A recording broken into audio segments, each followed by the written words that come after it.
수요예배 저녁 주의 말씀을 사모하여 주의 전에 나오신 성도님들을 환영합니다. 제가 지난번에 로마서 7장 말씀을 가지고 말씀을 전했던 것 같은데 이어서 8장 말씀을 같이 보도록 하겠습니다. 로마서 8장 말씀을 좀 이해하기 위해서 앞부분을 간단하게 설명을 하겠습니다. 로마서 전반부 1장에서 4장까지의 말씀은 칭의, 의롭다 하심을 얻는 것, 그것에 대한 필요성과 방법에 대해서 이야기를 합니다. 그리고 하나님의 의로우신 심판 앞에서 모든 인간이 죄인임을 이야기합니다. 그리고 그 죄인이 구원을 받는 유일한 방법은 그리스도의 속죄, 그리스도를 믿음으로 인하여서 구원을 받는다라고 바울은 설명합니다. 그리고 오직 이것은 하나님의 주권적인 은혜로부터 나왔다고 얘기를 합니다. 인간의 노력과 인간의 의지가 아니라 하나님께서 주권적인 은혜로 강권적인 방법으로 이끄셨을 때만이 우리가 은혜를 받고 믿음으로 구원에 이를 수 있다라고 얘기를 합니다. 그리고 그것을 통해서 우리가 칭의, 의롭다 하심을 얻어 의인이 되어서 그리스도에게로 나아간다라고 얘기합니다. 창조 이후에 인간은 계속해서 죄를 범하였습니다. 그리고 교만한 마음을 품고 하나님께 나아가지 않았습니다. 그로 인해 잘못된 우상을 섬기고 우상 숭배를 하였고 이스라엘 백성들 역시 그렇게 함으로 인하여서 자신의 나라를 잃고 백성이 뿔뿔이 흩어지는 사건이 일어나게 됩니다. 그것뿐만 아니라 우리 온 인류가 그렇습니다. 하나님 앞에 죄를 범하였고 하나님을 온전히 모시지 않았기 때문에, 온전히 유일한 구주로 그리스도를 인정하지 않았기 때문에 우리는 죄를 범하고 낙심하고 쓰러지게 됩니다. 그래서 우리는 지금 더러운 죄인의 상태에 빠지게 되었었습니다. 하지만 그럼에도 불구하고 하나님은 인간들을 사랑하셨습니다. 온 인류를 사랑하셔서 자신의 하나뿐인 독생자 예수 그리스도를 이 땅에 보내주셨습니다. 그래서 십자가를 통해서 우리를 깨끗하게 씻어주셨습니다. 그리고 그것에 그치지 아니하시고 예수님께서는 부활 승천하셨고 그로 인해 우리는 의로운 하나님의 자녀가 되었습니다. 마침내 구원에 이를 수 있는 상태에 도달하게 된 것입니다. 그리고 사도 바울은 이어서 5장에서 8장을 설명을 할 때 앞에 나왔던 칭의의 이것의 필요성과 그것의 방법에 대해 이야기합니다. 그리고 더 나아가서 결과들을 이야기합니다. 의롭게 된 자들의 결과, 의로우심을 받은 사람들의 모습, 바로 양자됨을 이야기합니다. 그리고 순종하는 삶을 이야기합니다. 그리고 장래에 있을 천국에서의 삶에 대해 이야기합니다. 5장에서는 예수 그리스도의 구속의 사역으로 인하여서 우리가 인간과 하나님과의 화평이 이루어졌음을 이야기를 합니다. 하나님과 인간과의 관계는 완전히 분리된 관계였습니다. 하지만 그리스도께서 십자가 구속 사역을 인하여서 우리는 하나님과 화평을 이루게 되는 관계에 이어지게 됩니다. 수직적이었던 관계에서 십자가를 통해서 우리가 연결이 된 것입니다. 그리고 한 인간으로 인하여서 온 인류의 죄악이 들어왔다라고 얘기를 합니다. 아담과 그리스도를 비교함으로써 모든 사람이 사망에 이르렀으나 한 분 그리스도, 단 하나뿐인 그리스도께서 오심으로 십자가를 지심으로 사망에서 생명으로 옮겨지는 사역을 이야기를 합니다. 그리고 그것으로 인하여서 우리 그 그리스도를 믿음으로 인간들은 의로움을 받게 되고 하나님의 자녀가 되었음을 얘기하고 하나님과 화평을 누리게 되는 관계를 5장에서 이야기합니다. 그리고 6장에서는 그리스도와 연합하는 것을 이야기를 합니다. 하나님과 화평을 이룬 것에서 끊이지 아니하고 우리 하나님의 자녀들은 그리스도와 연합이 됩니다. 십자가의 사건은 신화나 그리고 전해져 내려오는 전래동화 같은 이야기가 아니라 실제 있었던 사건입니다. 그리고 더 나아가서 부활은 인류 역사상 다시는 일어나지 않을 최고의 사건이며 유일한 예수 그리스도의 사역입니다. 그리스도의 죽으심과 부활은 우리가 모두 함께 당해야 될 사건입니다. 그리고 모든 그리스도인들은 그리스도의 죽으심과 부활하신 것을 통하여서 그리스도와 연합이 되어졌습니다. 만약 그리스도께서 그렇게 하시지 않으셨다면 연합되지도 않았을 뿐더러 우리 안에 성령께서 찾아오시지 못했습니다. 하지만 예수 그리스도께서 그 사역을 함으로 인하여서 우리 안에 지금 성령님께서 함께 하시고 우리를 지금도 이끌고 계십니다. 우리는 그리스도와 연합한 자들입니다. 그렇기 때문에 죄 가운데 살아가는 자들이 아닙니다. 더 이상 죄에 속한 자들이 아니라 성령에 속한 자들이 되는 것입니다. 그래서 결론적으로 죄인의 상태에서 우리는 하나님의 종의 상태로 옮겨짐을 받았습니다. 즉 우리의 현재 위치는 하나님의 종, 그리스도의 노예가 되는 것입니다. 그리고 이어서 7장에서는 율법으로부터 자유했다라고 얘기합니다. 우리는 성령을 마음에 품음으로써 우리는 그리스도의 종이 되었고 그리스도의 노예가 되었습니다. 즉 그리스도에 노예된 자들은 율법에 얽매이지 않습니다. 율법으로부터 자유하였습니다. 그리고 율법을 주신 목적은, 하나님께서 우리에게 율법을 주신 것은 우리가 율법을 통하여서 너희가 구원에 이르라 라고 말씀하시는 것이 아니라, 율법을 통해 너희가 보아라, 이것을 지킬 수 없다, 결국 너희는 스스로 구원에 이를 수 없다라는 것을 보여주셨습니다. 그리고 마침내 그리스도를 보게 하심으로 우리가 율법을 통하여서는 도저히 구원에 이를 수 없고 율법만으로는 우리가 구원에 이를 수 없음을 깨닫게 하시고 몸소 체험하게 하신 것입니다. 그리고 그리스도를 바라보게 하심으로써 그리스도께서 율법을 완성하셨습니다. 마침내 우리는 율법으로부터 자유하게 된 것입니다. 그리고 이것은 율법을 폐기하신 것, 예수님께서 오심으로 율법이 폐기되었다는 것이 아니라 율법을 완성하신 것입니다. 그러면 우리는 율법을 지킬 필요가 없느냐? 그것이 아니라 율법은 우리에게 행위에 있어서 표준이 되어집니다. 아직까지도 율법은 그로 인하여서 우리에게 효력이 있습니다. 하지만 율법을 순종하는 것으로 의로워질 수 없음을 보여주시는 것이고, 예수 그리스도를 믿고 나서 우리가 그 율법을 따라 살기 위하여 노력해야 되는 것을 말씀하십니다. 그리고 성령께서도 우리가 그 율법을 지킬 수 있도록 우리를 이끄시고 하나님의 말씀대로 살아갈 수 있도록 지금도 역사하고 인도하십니다. 즉 우리는 예수 그리스도로 인하여서 구원에 이를 수 있음을 7장까지 알 수 있는 것입니다. 그리고 본문 8장은 그러면 어떤 것을 이어가는가? 바울은 7장까지 이어온 우리의 상태에서 더 나아가서 특별한 그리스도인의 삶을 보여줍니다. 바로 성령 안에서 살아가는 그리스도인의 모습입니다. 앞장들 1장에서 7장까지는 성령에 대해서 거의 언급되지 않습니다. 나타나긴 하지만 깊이 나타나는 것이 아니라 언급하고 넘어가는 정도입니다. 하지만 8장에서는 우리 안에 내주하시고 역사하시는 성령에 대해서 자세하게 설명합니다. 성령께서는 우리 안에서 은혜로운 사역을 하고 계십니다. 그리고 지금도 하시고 앞으로도 하실 것입니다. 그것이 무엇이냐면 우리의 육신을 정복하셨습니다. 즉 우리를 다스리시고 우리를 온전히 이끌어 가신다는 것입니다. 우리가 우리의 몸을 이끄는 것이 아니라 성령께서 인도하실 때 우리는 그에 따라 움직인다는 것입니다. 그리고 그뿐만 아니라 우리가 그 삶을 통하여서 하나님의 아들됨을 증거하십니다. 성령이 없다면 우리가 하나님의 아들된 것을 증명하지 못합니다. 그냥 우리는 믿음에서 끝나고 이성적인 알면서 끝이 나지만 성령께서 우리를 인도하시고 우리가 그에 따라 살아갈 때에 우리의 모습을 통해 우리는 하나님의 아들 되었다, 양자되었음을 우리는 스스로 증명하고 증거하게 됩니다. 그리고 우리는 구원의 고대를 보증하게 됩니다. 성령께서 계시지 않았더라면 우리가 구원을 바라지도 못합니다. 또한 성령은 우리의 연약함을 도우십니다. 성령께서 없다면 우리는 기도할 수 없습니다. 우리가 기도할 바를 알지 못합니다. 우리는 어떤 것을 구해야 되고 어떤 기도 제목을 가지고 기도해야 될지 알지 못합니다. 그래서 우리는 육신에 속한 것, 우리가 어떻게 살아가야 될까, 무엇을 먹고 마시며 어떤 것을 위해 살아가야 되는가, 이것을 구할 수밖에 없는 생각밖에 없습니다. 하지만 성령께서 우리 안에 오심으로 인하여서 하나님의 뜻을 구하는 기도를 하게 됩니다. 그리고 우리가 그렇게 기도할 때 성령께서는 말할 수 없는 탄식으로 우리를 위해 간구하고 계십니다. 그리스도인과 비그리스도인을 구분하는 것은 바로 그리스도의 영, 성령입니다. 우리 그리스도인에게는 성령께서 함께 하십니다. 비그리스도인에게는 성령께서 역사하시지 아니하시고 성령님께서 그를 이끌지 못합니다. 그들은 성령께서 계시는지조차 깨닫지 못하고 성령이 이끄시는 것도 알지 못합니다. 하지만 그리스도인들은 우리 안에 성령이 계시기 때문에 성령께서 인도하실 때에 우리는 하나님께서 원하시는 뜻을 따라 살아가는 것입니다.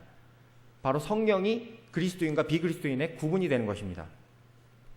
그리고 성령께서는 우리를 하나님께로 인도하시고 더 나아가서 참된 그리스도임을 매일매일 깨닫게 하십니다. 하나님께서는 우리를 긍휼히 여기셨습니다. 연약한 자들이기 때문에 그 긍휼하심을 따라 살아야만 했습니다.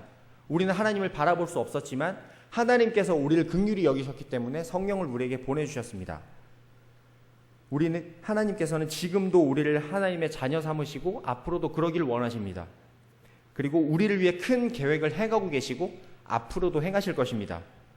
그렇다면 하나님께서 성령을 우리에게 보내주셨는데 그 계획은 언제부터 시작이 되었는가? 로마서 8장 29절에서 30절 말씀에 나타나게 됩니다. 같이 한번 읽어보도록 하겠습니다. 로마서 8장 29절에서 30절 말씀입니다. 하나님이 미리 아신 자들을 또한 그 아들의 형상을 본받게 하기 위하여 미리 정하셨으니 이는 그로 많은 형제 중에서 맏아들이 되게 하려 하심이니라. 또 미리 정하신 그들을 또한 부르시고 부르신 그들을 또한 의롭다 하시고 의롭다 하신 그들을 또한 영화롭게 하셨느니라. 아멘.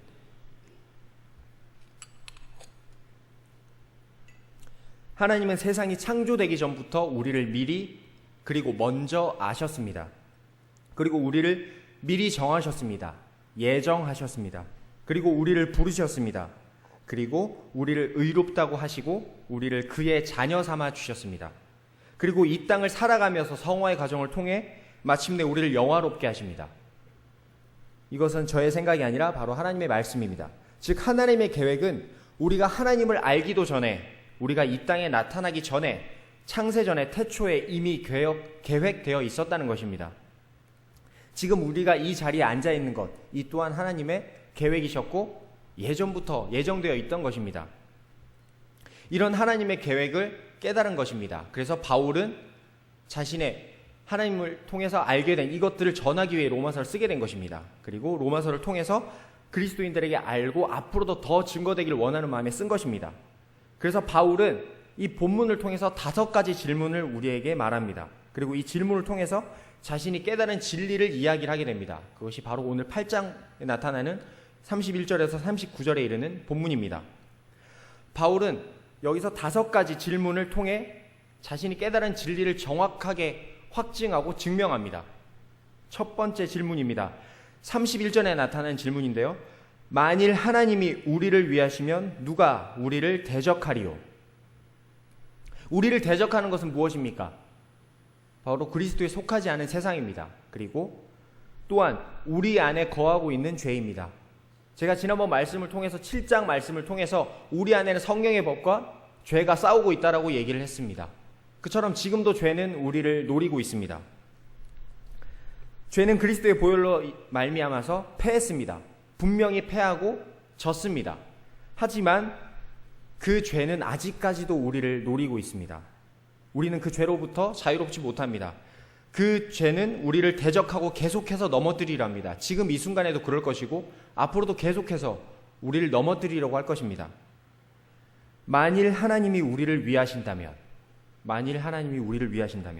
우리를 미리 아시고 미리 정하시고 부르셨습니다. 그리고 의롭다 하셨고 영화롭게 하실 하나님이십니다. 그런 하나님이 우리를 위하십니다. 그러면 누가 우리를 대적하겠느냐는 것입니다. 그 어떤 것도 우리를 무너뜨리지 못하고 결코 이기지 못합니다. 완벽하신 하나님이시고 창세전부터 우리를 택하시고 부르시고 인정하시고 우리를 자녀 삼아 주신 그 하나님이 우리 편입니다. 그런 하나님께서 우리를 위해 지금도 역사하십니다. 우리를 무너뜨릴 것이 아무것도 없다는 것입니다. 그리고 두 번째 질문입니다. 32절에 나타나는데요. 자기 아들을 아끼지 아니하시고 우리 모든 사람을 위하여 내주시니가 어찌 그 아들과 함께 모든 것을 우리에게 주시지 아니하겠느냐. 하나님께서는 은혜 받을 수 없는 자들, 은혜 받을 자격조차 없는 자들에게 사랑하셔서 죄인들이 의롭다 하심을 받기 위하여서 우리가 죄인인 상태일 때, 우리가 의로워지기 그 전에 죄인인 상태일 때 예수 그리스도를 보내셨습니다. 우리가 깨끗해졌기 때문에 그리스도를 보내신 것이 아니라 우리가 더러운 상태일 때도 불구하고 예수 그리스도를 보내셔서 우리에게 의로워질 수 있는 기회를 주신 것입니다. 하나님의 자녀가 될 수 있는 기회를 주신 것입니다. 즉 우리에게 은혜를 베푸시지 않아도 되는 상태에서 우리에게 은혜를 베푸신 것입니다. 그런 하나님께서는 우리에게 예수 그리스도를 보내주셨습니다. 우리가 죄인인 상태일 때 예수 그리스도를 보내셨던 하나님은 우리에게 더 큰 것을 주기를 원하십니다. 우리는 은사를 구합니다. 하나님 우리에게 이런 은사를 주옵소서. 성령의 여러 가지 열매를 통해 우리가 어떤 은사인지 알고 있습니다. 은사를 비하하는 것은 아니지만 은사를 예수 그리스도에 비교할 수 없습니다. 우리가 죄인일 때 예수 그리스도를 보내신 하나님께서는 그 작은 은사들을, 그것들을 우리에게 주시지 않겠습니까? 뿐만 아니라 하나님께서 모든 것을 지금도 우리에게 주시길 원하십니다. 예수 그리스도를 주신 하나님께서는 더욱더 큰 것으로 우리에게 주시기 원하십니다.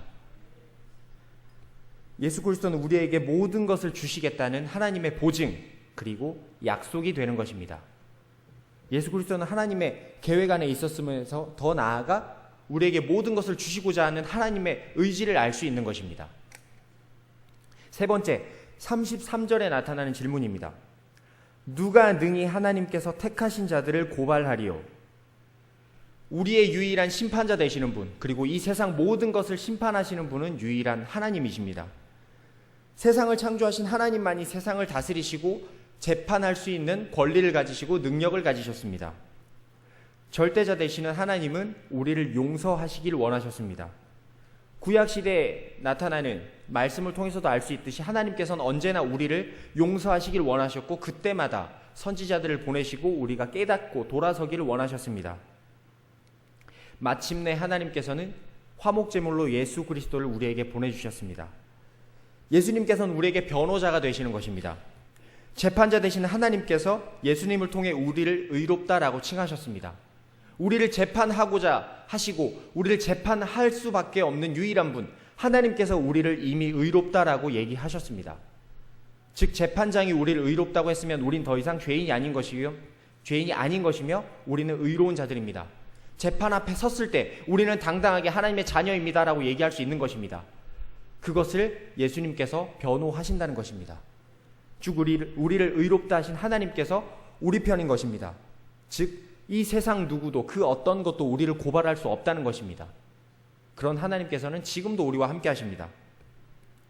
네 번째 34절에 나타나는 질문입니다. 누가 정죄하리요? 33절과 이어지는 말씀인데요. 수많은 것들이 우리를 정죄합니다. 비그리스도인, 세상, 그리고 더 나아가 나의 마음, 내가 나를 정죄합니다. 우리 스스로가 우리를 정죄합니다. 하지만 그 누구도 우리를 정죄할 수 없습니다. 나 자신도 나를 정죄할 수 없습니다. 바로 예수 그리스도 때문입니다. 예수님께서는 정죄받아야 할 우리를 위해서 십자가를 지셨습니다. 그리고 그로 인해 우리는 깨끗하게 죄 씻음을 받았습니다. 그리고 예수 그리스도의 사역은 여기서 끝나지 않았습니다. 부활하시고 승천하셨습니다. 즉 구원을 완성하신 것입니다.